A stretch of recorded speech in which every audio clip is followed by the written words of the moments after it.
Hi எல்லாருக்கும் வணக்கம். TNPSC group 4ல் general ஸ்டடீஸில் unit 6ல் விடுதலை போராட்டத்தில் தமிழ்நாட்டின் பங்கு அப்படின்ற டாபிக் கீழே ஆஷ் படுகொலை தான் பார்க்க போகிறோம். ஆஷ் படுகொலை அப்படின்றது ஒரு இம்பார்ட்டண்ட்டான சம்பவம். இது வந்து டிஎன்பிஎஸ்சியில் இதுலேருந்து ரிப்பீட்டடாக கொஷின்ஸ் கேட்டுட்ருக்காங்க. இதில் இருக்க ஃபஸ்ட் பாயிண்ட் என்னென்னா, நீலகண்ட பிரம்மச்சாரி பாரத மாதா சங்கம் என்னும் ரகசிய அமைப்பை உருவாக்கியவர் யார் அப்படின்னு பார்த்தோன்னா நீலகண்ட பிரம்மச்சாரி. எப்போனா 1904. இந்த கொஷின் ரிப்பீட்டடாக கேட்குறாங்க.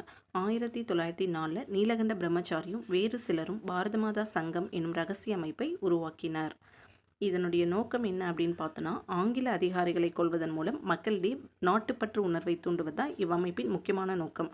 இந்த அமைப்பால் தூண்டப்பட்டவர் தான் யாருன்னு பார்த்தோன்னா, செங்கோட்டையை சார்ந்த வாஞ்சிநாதன்.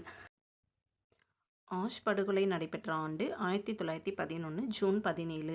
இந்த டேட்டில் தான் வந்து திருநெல்வேலி மாவட்ட ஆட்சியராக இருந்தவர் தான் ஆங்கிலேயர் ராபர்ட் ஆஷ் அப்படின்றவர்.